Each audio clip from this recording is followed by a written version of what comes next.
Saya sebagai seorang penyokong harimau Melaya, kalau tanya aku, ancaman terhadap harimau Melaya memang skuad dia sekarang ni Marcelino Ferdinand, memang Asnawi, memang Shin Tae-yong, memang timnas dia yang players pool dia ada 60 ataupun 70 orang sekarang, memang bahaya. Tapi yang lebih bahaya adalah Erick Thohir. Tapi yang lebih bahaya adalah Erick Thohir. Kalau tak ada siapa di Malaysia yang boleh mengimbangi kebijaksanaan bola sepak dan kuasa dalam decision making dia di sana, mereka on course untuk meninggalkan kita jauh kalau kita tak.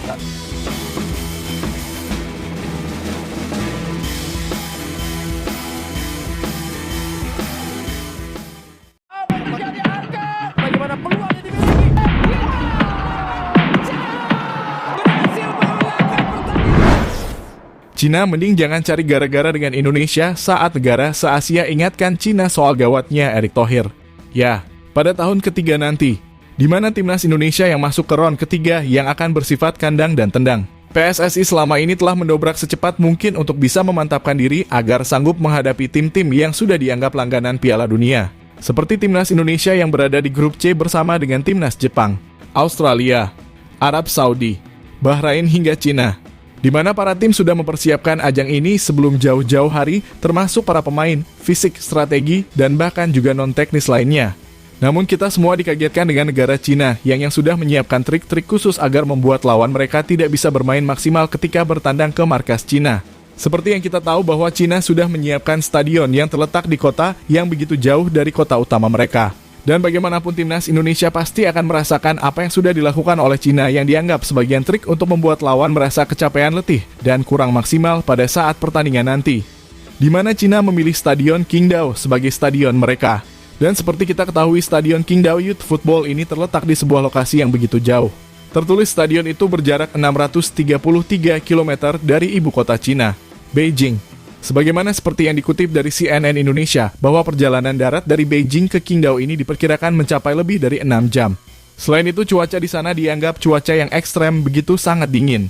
Namun sekali lagi, mungkin Cina ini lupa bahwa timnas Indonesia saat ini telah ditangani oleh Erick Thohir, yang memiliki kapasitas tinggi dan berpengalaman sangat banyak, serta mempunyai channel-channel orang-orang kelas dunia. Hingga membuat negara-negara Asia bahkan Asia mencoba untuk memberikan peringatan kepada Cina untuk tidak menyepelekan sosok seperti Erick Thohir. Karena di satu sisi Pak Erick pun menjelaskan bahwa tak segan akan memberikan pembalasan lebih kepada Cina. Menarik untuk disimak, lantas bagaimanakah jalan cerita selanjutnya? Yuk simak terus.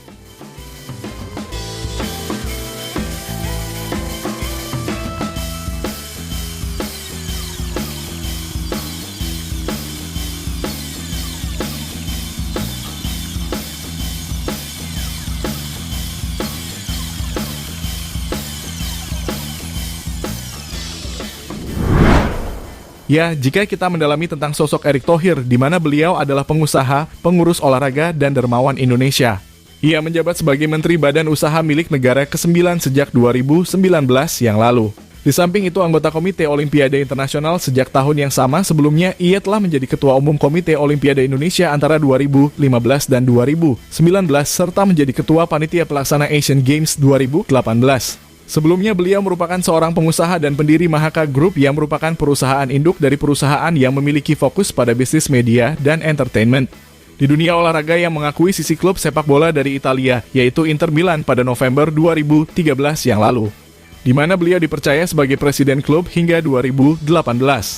Bersamaan dengan itu, ia juga memiliki klub sepak bola dari Amerika Serikat yaitu DC United dan juga pernah sebagai pemilik klub bola basket NBA Philadelphia 76ers. Dan saat ini ia bersama Anindya Bakri memiliki saham mayoritas klub sepak bola di Inggris, yaitu Oxford United. Di samping itu pula ia juga ikut memiliki saham di Persis Surakarta sejak 2021. Dan saat ini ia telah memimpin sepak bola Indonesia sebagai Ketua Umum PSSI, yang baru yang sudah tidak asing bagi dunia dengan kata Erick Thohir. Bagaimanapun beliau adalah orang yang hebat, bertanggung jawab, dan mempunyai derajat yang tinggi di dunia sepak bola.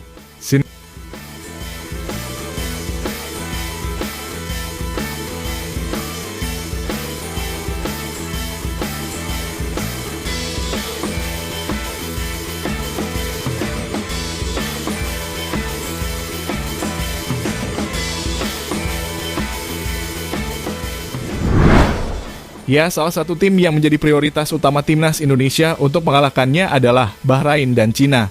Di mana Cina ini merupakan tim yang realistis untuk bisa dikalahkan karena kita tahu kan timnas Cina yang memiliki kapasitas penurunan pada saat ini.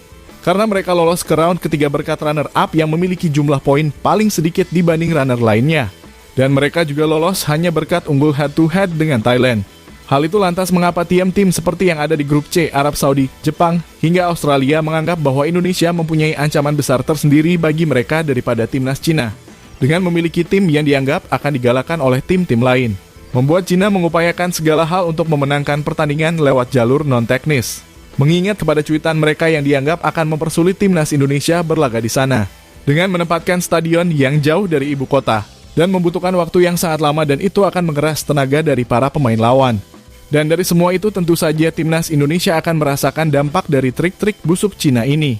Seperti yang sudah kita bahas sebelumnya bahwa tempat di Stadion Qingdao ini mempunyai suhu yang dingin.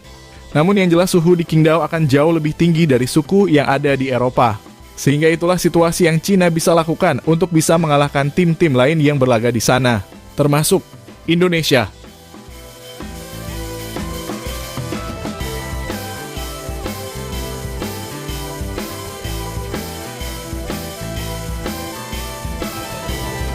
Ada salah-salahan, ada salah-salahan. Ya, di satu sisi, emang kehadiran timnas Indonesia berlaga ke Cina akan membuatnya ketar-ketir. Karena seperti yang dikutip dari media mereka sendiri yaitu Media 136 yang mengatakan bahwa Cina justru khawatir jika Cina harus bertemu dengan timnas Indonesia di kualifikasi Piala Dunia 2026 putaran ketiga ini. Jika tim Tiongkok melaju ke babak ketiga kualifikasi Piala Dunia 2026, kemungkinan besar tim tersebut akan satu grup dengan Indonesia. Membandingkan kekuatan kedua tim, tentu tidak mudah bagi tim Tiongkok untuk mengalahkan Indonesia, bahkan harus mempersiapkan mental untuk menghadapi kekalahan. Tulis media Tiongkok 136 seperti yang dikutip dari yourside.id. Selain itu sendiri, tim negara yang sudah pernah menghadapi timnas Indonesia bukan menunjuk sebagai kekuatan timnasnya. Bahkan di balik itu, sosok Erick Thohir yang disegani di dunia sepak bola. Gimana seperti yang dikutip dari media Malaysia. Pengamat sepak bola negeri jiran itu menjelaskan bahwa sosok Pak Erick dinilai bisa menjadi ancaman besar di kawasan ASEAN bahkan Asia. Alasannya tentu saja bagaimana pengaruh dan pengalaman besar beliau dalam menaungi sepak bola yang sudah terkenal di mana-mana hingga internasional. Sebagai seorang penyokong harimau Melaya, kalau tanya aku, ancaman terhadap harimau Melaya memang skuad dia sekarang ni Marcelino Ferdinand, memang Asnawi, memang Shin Tae-yong, memang timnas dia yang players pool dia ada 60 ataupun 70 orang sekarang, memang bahaya. Tapi yang lebih bahaya adalah Erick Thohir. Kalau tak ada siapa di Malaysia yang boleh mengimbangi kebijaksanaan bola sepak dan kuasa dalam decision making dia di sana, mereka on course untuk meninggalkan kita jauh kalau kita tak. Ya, apa yang diungkapkan oleh pundit Malaysia itu pun sendiri memang benar sekali adanya. Di mana Cina yang akan merepotkan Indonesia dengan memilih stadion yang jauh dari ibu kota untuk bisa memenangkan pertandingan dengan cara yang dibilang konyol. Pak Erick mengatakan jika apa yang akan dilakukan Cina itu akan dibalasnya pada saat bertandang ke Indonesia. Kita harus melalui perjalanan berat karena mesti terbang ke Bahrain. Itu hampir 17 jam. Lalu ke Cina dan tiba-tiba tim ditaruh di kota yang letaknya 5 jam dari Beijing. Itu Qingdao yang di bulan Oktober katanya dingin. Jadi semua negara ingin mempersulit tamunya. Jadi kita juga nanti jadi tuan rumah harus baik-baik, tetapi jangan baik-baik saja. Kalau kita dikerjai di luar negeri, ya kita ganti kerjain di sini. Seperti yang dikutip dari bolasport.com, Cinemich. Ya, menyikapi ungkapan dari Pak Erick mungkin itu adalah sebuah ungkapan yang bisa dibilang bercanda. Namun kita tahu sendiri kan bercandanya Pak Erick ini bisa menjadi kenyataan. Karena kita tahu-tahu sendiri tiba-tiba ia mendatangkan Argentina. Dan kali ini skuad timnas U19 Argentina juga akan didatangkan. Selain mempunyai kedekatan yang hangat dengan Presiden FIFA Gianni Infantino. Itulah mengapa selain negara-negara ASEAN bahkan negara besar Asia pun tidak berani menganggap Indonesia. Dengan salah satunya yaitu melihat sosok besar Pak Erick Thohir. Seperti yang juga diungkapkan oleh Roberto Mancini dari Arab Saudi yang mewanti-wanti agar tidak meremehkan timnas Indonesia. صحة طيبة المدافع important to score very fast. Kemudian juga agresif. Oh, masya Allah sedap. Okay. Ya, terlepas dari itu semua, jelas Pak Erik tidak akan diam jika timnas Indonesia dipermainkan begitu saja oleh negara-negara lain. Dan oleh karena itu negara-negara Asia secara tidak langsung memperingati Cina atau tidak melakukan hal-hal aneh kepada timnas Indonesia yang sekarang.